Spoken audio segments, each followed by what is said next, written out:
Hari ini, mari kita menjelajahi perjalanan sejarah yang agung dan penuh misteri dari Mesir kuno. Salah satu peradaban tertua dan paling gemilang yang pernah tercatat dalam sejarah umat manusia. Sekitar tahun 3150 sebelum Masehi, di kawasan timur Laut Afrika, tempat sungai Nil mengalir membelah lembah sempit yang dikelilingi tebing batu curam bak tembok alam dan terjepit antara gurun Libya yang panas di barat serta Laut Merah yang luas di timur. Mesir seakan menjadi dunia yang terpisah. Hanya sebidang tanah sempit di semenanjung Sinai di timur laut yang menjadi jalur terbuka bagi Mesir untuk berinteraksi dengan Asia Barat, tempat para Fir'aun yang kuat melancarkan ekspedisi militer dan menyambut para pedagang Asia yang datang menunggang unta untuk bertukar barang dari kawasan Mediterania Timur. Ketika produktivitas meningkat, komune-komune pedesaan mulai bersatu membentuk negara-negara kecil yang disebut nome, yang kemudian menyatu menjadi dua wilayah besar, Mesir Hilir di utara dan Mesir Hulu di selatan. Sejarah Mesir kuno dibagi menjadi 5 periode besar. 1. Masa kerajaan awal, sekitar 3150 sampai 2686 SM. Fondasi bagi sebuah imperium agung. Sekitar tahun 3150 SM, sosok legendaris bernama Narmer atau Menes menorehkan sejarah dengan menyatukan Mesir Hulu dan Hilir. Ini bukan hanya peristiwa politik penting, melainkan juga tonggak kelahiran negara bersatu pertama dalam sejarah manusia. Menes mendirikan ibu kota di Memphis, menjadikannya pusat kekuasaan dan ekonomi terbesar pada masanya. Dinasti pertama berlangsung sekitar 300 tahun dan dipimpin oleh 7 hingga 9 generasi Firaun yang tidak hanya memperkuat kekuasaan kerajaan, tetapi juga menaklukkan wilayah-wilayah sekitar, meletakkan dasar bagi kejayaan peradaban Mesir selanjutnya. Ini adalah masa awal yang sangat penting, saat sebuah bangsa mulai melangkah dari mitos ke sejarah. 2. Masa Kerajaan Lama, 2686 sampai 2181 SM. Zaman keemasan para arsitek abadi. Periode ini dianggap sebagai masa paling gemilang dalam sejarah Mesir kuno, ketika kekuasaan kerajaan, kepercayaan religius, dan keahlian arsitektur bersatu menciptakan keajaiban abadi. Sekitar tahun 2650 SM, di bawah pemerintahan Fir'aun Djoser, arsitek besar Imhotep membangun piramida bertingkat pertama di Saqqara, sebuah terobosan yang menjadi cikal bakal arsitektur piramida berikutnya. Hanya 1 abad kemudian, kemegahan itu dilanjutkan di dataran tinggi Giza dengan 3 piramida raksasa milik Fir'aun Khufu, Khafre, dan Menkaure. Piramida Khufu adalah yang terbesar dan pernah menjadi bangunan tertinggi di dunia selama lebih dari 3.800 tahun.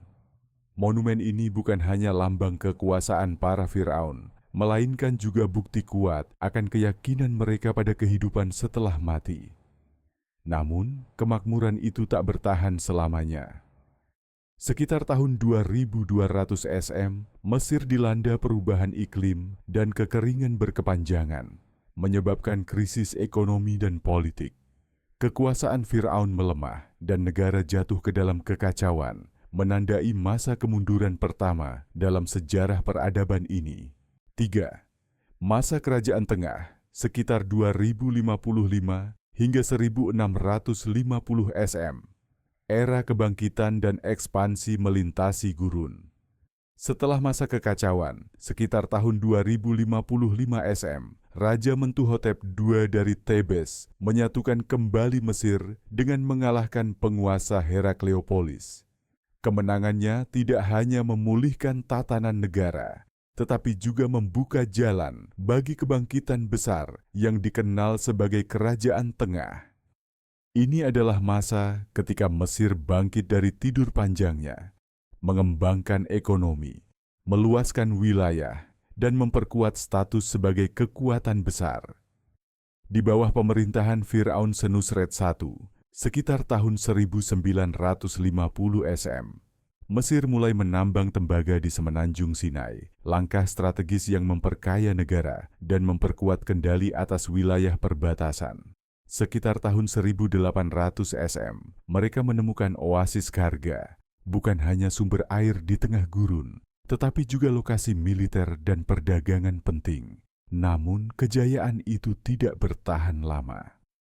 Sekitar tahun 1785 sebelum Masehi, ketika istana melemah, sekelompok penduduk Asia yang tinggal di kota Avaris di delta Nil bangkit dan merebut wilayah tersebut, mendirikan dinasti Hyksos, dinasti asing pertama dalam sejarah Mesir, yang membuka babak baru penuh gejolak.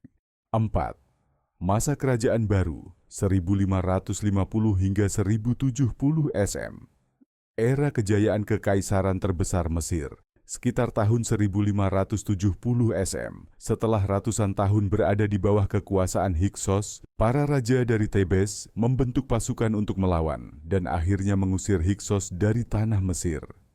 Firaun Ahmosepipam menjadi pelopor era kerajaan baru, masa kejayaan dan kekuatan terbesar dalam sejarah Mesir kuno.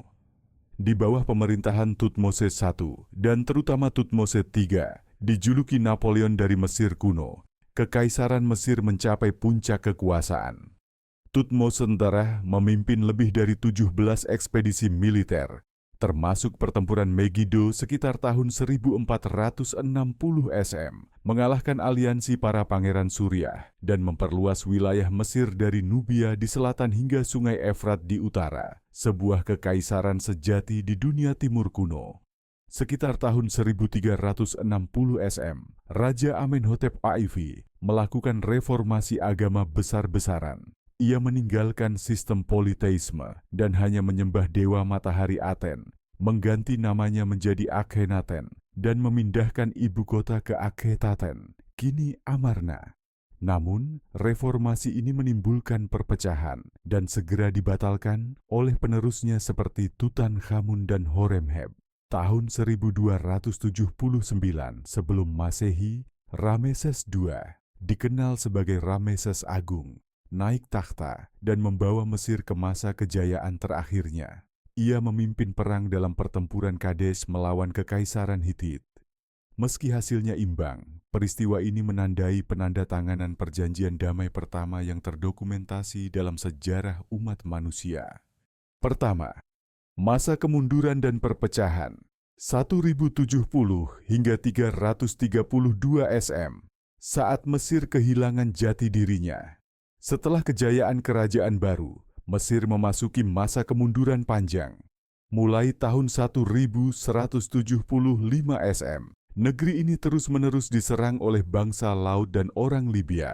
Tahun 1130 SM, kekuasaan jatuh ke tangan para imam besar Dewa Amun di Tebes, menyebabkan perpecahan nasional. Tahun 1078 SM, Firaun Mendes naik takhta di wilayah utara, tetapi hanya menguasai sebagian kecil wilayah sementara selatan dikuasai para rohaniwan. Mesir tak lagi menjadi negara bersatu. Pada abad ke-9 SM, Firaun seperti Shoshenq II mencoba menyelamatkan keadaan dengan membentuk aliansi melawan Asyur, namun gagal. Asyur tetap menguasai Asia Barat dan meredupkan pengaruh Mesir. Tahun 727 SM, secercah harapan muncul ketika Raja Pie dari kerajaan Kush, Nubia, maju dari selatan, merebut Tebes, menyatukan Mesir dan mendirikan dinasti ke-25. Namun, usahanya menentang kekaisaran Asyur tidak berhasil. Pemberontakan dipadamkan, dan Pie terpaksa menghentikan ambisinya menaklukkan Timur Dekat. Sepanjang abad ke-7 SM, Mesir terus terjebak dalam konflik antara Asyur, Nubia, dan suku-suku Libya. Perpecahan ini mendorong negeri itu menuju kehancuran, menjadi awal dari masa pendudukan Persia dan kemudian Yunani. Mesir kuno, dari negeri tertutup di tengah gurun, pernah menjelma menjadi kekaisaran megah yang melintasi 3 benua dan meninggalkan warisan abadi bagi umat manusia.